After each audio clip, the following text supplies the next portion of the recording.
श्री शिवाय नमस्तुभ्यम। हर हर महादेव। दोस्तों, गुरुजी पंडित प्रदीप मिश्रा जी द्वारा बताए गए सभी उपाय हम इस चैनल पर करके बताते हैं ताकि आपको सभी उपाय आसानी से समझ में आ सकें। नववर्ष की पहली चतुर्थी यानी कि 3 जनवरी को पहली चतुर्थी है, जो कि शुक्रवार को पड़ रही है। ऐसे में अगर आप कड़वे नीम के 9 पत्ते का उपाय कर लेते हैं तो आपके घर में कोई भी गंभीर बीमारी हो, कैंसर हो, किडनी, लीवर, कुछ भी हो, सब से निजात पाएंगे। जी हाँ दोस्तों, गुरुजी ने अपनी कथाओं में अक्सर बताया है कि इस प्रकार से उपाय करने से आपके घर का रोगीला व्यक्ति संपूर्ण तरीके से ठीक हो जाता है। क्या करना है, कैसे करना है, चलिए जान लेते हैं इस छोटे से वीडियो के अंतर्गत। देखिए, यहाँ पर आपको लेना है कड़वा नीम। 2 प्रकार के नीम होते हैं, एक होता है मीठा और एक होता है कड़वा। तो यहाँ पर आपको कड़वे नीम के 9 पत्ते लेने हैं, जैसे कि आप वीडियो में देख पा रहे हैं। उसके बाद आपको एक लेना है तांबे का लोटा। जी हाँ दोस्तों, ये तांबे का लोटा लेना है और इसमें आपको जल भर लेना है। अपने घर से जल भरना है, उसके साथ साथ इसमें थोड़ा सा गंगा जल भी डाल लेना है। अब आपको क्या करना है, एक बहुत प्यारी सी बेलपत्र लेनी है, जो कि कहीं से भी कटी फटी नहीं होनी चाहिए और बिल्कुल अच्छी होनी चाहिए, प्यारी सी। उसके बाद आपके घर में जहाँ पर भी पूजा का स्थान हो, वहाँ पर गणेश जी की प्रतिमा हो, मूर्ति हो, कैलेंडर हो, फोटो हो, वहाँ पर उस लोटे को एक प्लेट से ढककर उसके ऊपर बेलपत्र रखकर और नीम की जो पत्ती है उस लोटे में डालकर रख देनी है। आज पूरे दिन रखा रहने दीजिए।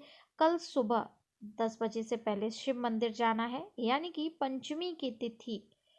पंचमी तिथि को सुबह जाना है और उसके बाद महादेव के मंदिर में वही लोटा लेकर जो भी व्यक्ति बीमार है उस व्यक्ति का नाम और गोत्र बोलकर सबसे पहले आपको जो बेलपत्र है वो महादेव की शिवलिंग पर चढ़ा देनी है।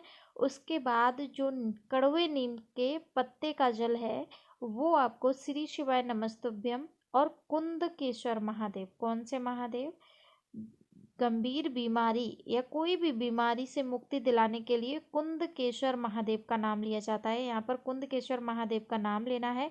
इस बात का विशेष ध्यान रखें कि शिवलिंग पर कुछ और भी चीज़ ना चढ़ी हो। अच्छे से शिवलिंग को अच्छे जल से धुल लीजिए। उसके बाद बेलपत्र चढ़ा के वो जल चढ़ाइए और थोड़ा सा जल आप ले आइएगा, वही जल।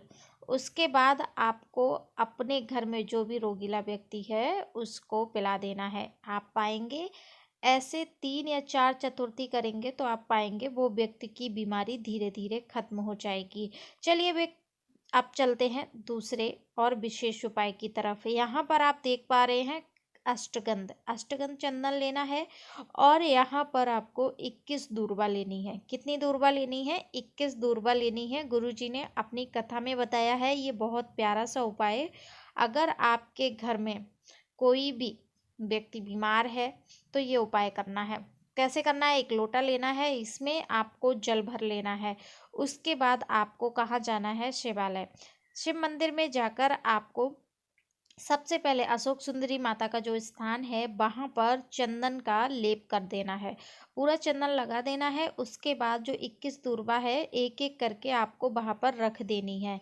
अब आप जो लोटा लेकर गए हैं वो जल आपको चढ़ाना है। चढ़ाने के बाद श्री शिवाय नमस्तुभ्यम का जाप करते हुए चढ़ाइए। उसके बाद आप वो पूरा जो जल है वो लेकर आइए, ठीक है। नीचे जलाधारी से गिरेगा, वहाँ से जल लीजिए और 21 दूर्वा है वो भी उठा लाइए। उसके बाद अपने घर के चारों कोनों में, अपने कमरे में, किचन में, अपने जहाँ पर तिजोरी है वहाँ पर छिड़क दीजिए। उसके बाद देखेंगे कि कोई भी व्यक्ति बीमार नहीं होगा, कभी घर में कलेश नहीं होगा, लड़ाई नहीं होगी, क्योंकि ये जो उपाय है वो आपको शुक्रवार के दिन करना होता है। तो आज चतुर्थी के दिन शुक्रवार है और ये विशेष उपाय आप जरूर से कीजिए। आपके घर में अगर बच्चे लड़ते हैं, पति पत्नी आपस में लड़ते हैं, सास ननद बहू की झगड़ा लड़ाई होती है, तो ये उपाय बहुत ही कारगर है, ज़रूर से ये उपाय करें। दोस्तों अब यहाँ पर बात करते हैं कि वो जो जल है वो उस जल को क्या करना है, किस दूर्वा के साथ वो पूरा जल आपको छिड़क देना है, और उसके बाद अगर बचे तो अपने कोई भी गमले में डाल दीजिएगा। ठीक है, उसको फेंकिएगा मत। ये प्यारा सा उपाय आपको कर लेना है। चलिए अब बढ़ते हैं तीसरे विशेष उपाय की तरफ। यहाँ पर आप देख पा रहे हैं रुद्राक्ष है। रुद्राक्ष ये नौमुखी रुद्राक्ष होना चाहिए। अगर आपके पास है तो अच्छी बात है, नहीं है तो आप एक ले लीजिएगा। बहुत ही विशेष उपाय है, ज़रूर से कीजिएगा। यहाँ पर रुद्राक्ष आपको लेना है और उसके साथ साथ आपको लेना होगा शहद। क्या लेना होगा? शहद लेना होगा। देखिए ये जो रुद्राक्ष है, जो कुबेरेश्वर धाम में रुद्राक्ष मिलता है वो पंचमुखी रुद्राक्ष होता है। ठीक है, इस बात का विशेष ध्यान रखें। यहाँ पर शहद देख पा रहे हैं, शहद लेना है थोड़ा सा। उसके बाद आपको क्या करना है, महादेव के मंदिर जाना है। उससे पहले आपको 1 लोटा जल भी लेना है। क्या लेना है? 1 लोटा जल। उसके बाद आपको उस लोटे को और जो शहद में जो रुद्राक्ष है वो रुद्राक्ष रख के लेकर जाना है महादेव के मंदिर। ये आप उपाय सुबह भी कर सकते हैं, शाम को भी कर सकते हैं।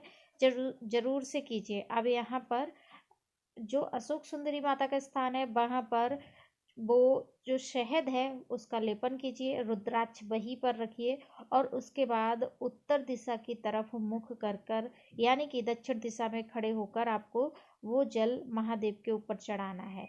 ठीक है, धीरे धीरे चढ़ाकर, और जो जल है जलाधारी से नीचे गिरता है वो जलाधारी से जल आपको ले लेना है पूरा लोटे में। दूसरा पात्र अगर लेकर गए हैं तो वहीं से ले लीजिए, नहीं तो जिससे चढ़ाया है उसमें ही ले लीजिए। और जो शहद है वो भी शहद आना चाहिए उस लोटे में। अगर नहीं आ रहा है, थोड़ी मात्रा में आपने शहद लगाया है, तो वहाँ से थोड़ा सा छोटा लीजिए, निकाल लीजिए जहाँ पर जलाधारी पर अशोक सुंदरी माता के स्थान पर लगाया है। उसके बाद जो रुद्राक्ष है, नौमुखी रुद्राक्ष, वो भी उठा लीजिएगा। उठाने के बाद आपको सीधे अपने घर आना है। ठीक है, उसके बाद ये जो जल है रुद्राक्ष लेकर आना है। जो भी बच्चा दिशा भटक गया है, दशा भटक गया है, उसको वो रुद्राक्ष का जो शहद है वो चटाना है। 9 दिन तक लगातार चटाना है। और जब आप शिव जी को जल चढ़ा रहे हों तब आप महादेव को बोलिए कि महादेव ये मेरा बच्चा है, दिशा भटक गया है, इसको सही दिशा दिखाइए। 9 दिन करेंगे, आप पाएंगे कि आपका बच्चा जो दूसरे राह पर चल रहा था वो अपनी राह पर आएगा और वो सात्विक बनेगा। ठीक है, इस बात का विशेष ध्यान रखें। आज चतुर्थी के दिन ये उपाय जरूर से कर लें। जानकारी कैसी लगी कमेंट सेक्शन में ज़रूर बताएं, और शिव भक्त है तो श्री शिवाय नमस्तुभ्यम अवश्य लिखें। भोलेनाथ आपके इस नंबर में सभी मनोकामनाएं पूर्ण करेंगे। इसी के साथ मिलते हैं किसी विशेष वीडियो की जानकारी के साथ। तब तक के लिए हमें विदा दीजिए, और हम मिलते हैं आपको किसी दूसरी जानकारी के साथ। श्री शिवाय नमस्तुभ्यम। हर हर महादेव। अगर आप सीहोर जाना चाहते हैं तो ज़रूर से जाइए, रुद्राक्ष वहाँ पर अभी भी मिल रहे हैं।